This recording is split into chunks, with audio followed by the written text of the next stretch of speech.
du réseau départemental de la Haute-Marne passent en horaire d'hiver.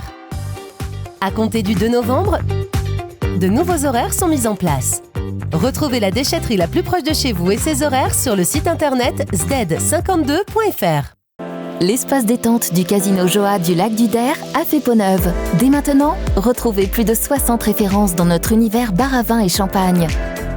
Venez vous détendre entre amis au sein de notre bar des sports en savourant une de nos planches à partager.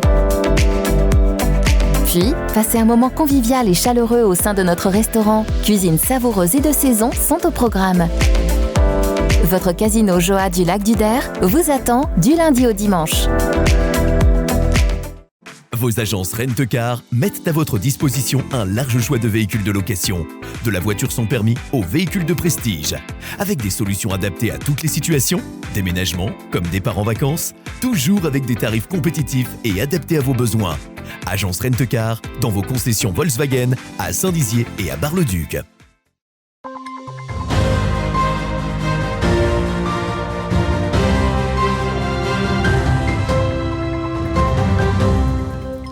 Bonsoir à tous et bienvenue dans votre journal de ce mardi 25 octobre 2022. Tout de suite les titres de cette édition.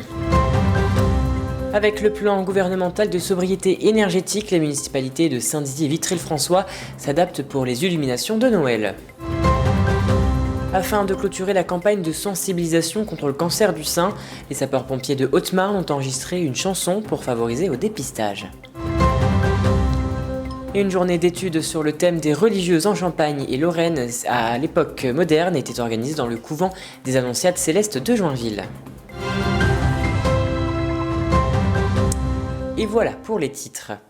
Depuis maintenant quelques jours, plusieurs mesures sont mises en place dans le cadre du plan de sobriété énergétique, avec pour objectif de limiter sa consommation d'énergie. Mais à l'aube des illuminations de Noël, la question est de mise. Les décorations lumineuses dans les villes seront-elles installées? Élément de réponse dans ce reportage réalisé avec Thiago Kergovic. Allons-nous passer un Noël dans le noir? La question est sur toutes les lèvres. Pour répondre au plan de sobriété mis en place par le gouvernement, les municipalités se questionnent sur l'impact que peuvent avoir les illuminations sur leur consommation énergétique. À Vitry-le-François, le maître mot est la maîtrise des dépenses. Les guirlandes lumineuses seront bel et bien présentes dans les rues de la Cité Rose. À cette période, ce réseau, uniquement composé de LED, ne consomme que 3 000 € sous certaines conditions. Les lumières ne fonctionneront pas toute la nuit et donc en semaine, nous arrêterons les illuminations à 22 h et le samedi à 23 h. Après, quant à l'ouverture, me direz-vous, ce sont des cellules photoélectriques qui donnent l'ordre au dispositif de se mettre en place. Et généralement, ça se produit à cette période vers les 17 h. À Saint-Dizier, la magie de Noël sera également au rendez-vous. 5 km de guirlandes seront installées dans les arbres. Le marché de Noël sera lui aussi présent. L'objectif pour la municipalité est de divertir les bragards en cette période morose. Il n'est pas question de porter atteinte à l'esprit de Noël. C'est un moment où les familles et toutes les personnes se réjouissent. Et donc ça, on tenait vraiment à faire en sorte que l'esprit de Noël puisse perdurer. Donc l'éclairage lié à ces illuminations, il commencera avec l'éclairage public, puis il ira jusqu'à 23 h ou 1 h du matin en fonction d'où on se trouve dans la ville. Si la consommation d'énergie est soumise à des conditions, la magie quant à elle n'a pas de limite. L'effervescence de Noël sera donc au rendez-vous cette année pour mettre des étoiles dans les yeux, des petits comme des grands.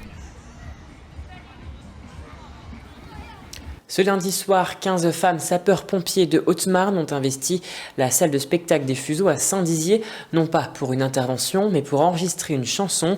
À l'occasion d'Octobre Rose, elles ont décidé de reprendre un air de Francky Vincent pour favoriser les femmes à se faire dépister. Écoutez. On est présente pour enregistrer une chanson sur le thème d'Octobre Rose. L'idée, c'était de finaliser cette mission Octobre Rose que l'on a menée tout au long du mois d'octobre. C'était de chanter une chanson en prenant des femmes différentes de centres de secours différents pour représenter en fait le département de la Haute-Marne, représenter les femmes sapeurs-pompiers de la Haute-Marne. L'idée, c'est que ce soit une chanson qui reste un peu dans l'esprit de toutes les femmes, et même les plus jeunes femmes, que le message passe simplement, facilement, qu'on le retienne et puis qu'on agisse, qu'on se bouge pour aller faire de notre dépistage. Et à noter que cette chanson sera disponible avant la fin du mois d'octobre sur leur réseau. Restez connectés. La préfecture de la Haute-Marne a dressé le bilan de la sécurité routière, c'est donc notre chiffre du jour. Dans le département, en effet, au 5 octobre 2022, on comptabilise 441 accidents corporels contre 391 en 2021 à la même période, dont 21 mortels, induisant 23 tués et 521 blessés, dont 105 hospitalisés. Et parmi ces accidents mortels, 5 d'entre eux se sont produits dans le secteur Vitria. Les religieuses en Champagne et Lorraine, à l'époque moderne, c'est sur ce thème que des spécialistes et passionnés d'histoire se sont retrouvés pour partager un moment convivial et intellectuel à Joinville. Cette journée d'études se tenait là où l'histoire s'est écrite, dans le couvent des Annonciades Célestes, pour tenter de retracer l'histoire de ces femmes. Un reportage de Thiago Kergovic. Une journée d'études sur les religieuses en Champagne et Lorraine à l'époque moderne était organisée samedi 22 octobre par l'Association des Annonciades Célestes de Joinville. Un événement rendant hommage au patrimoine religieux historique de la ville.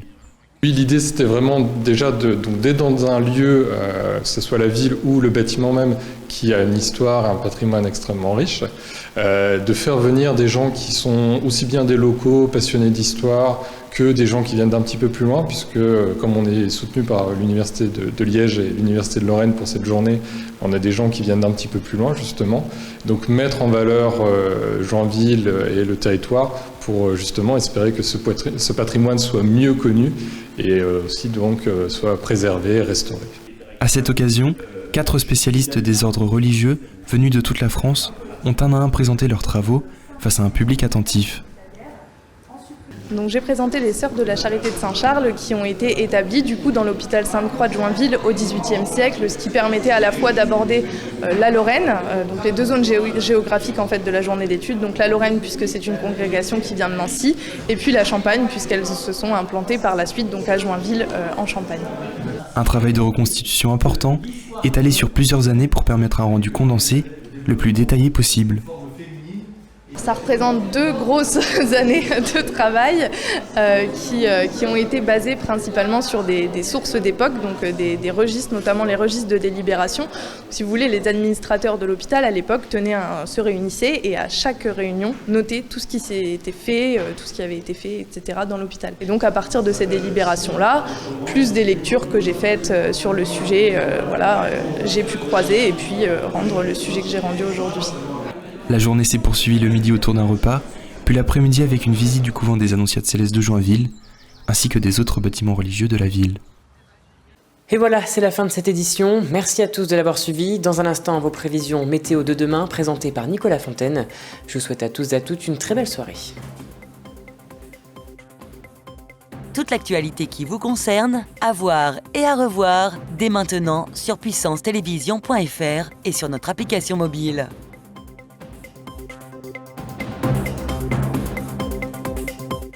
Une femme sur 8 risque de développer un cancer du sein. L'information sur le dépistage précoce permet de sauver des milliers de vies et est essentielle. Alors Puissance Télévision s'engage pour véhiculer ce message. Tous ensemble, restons vigilants.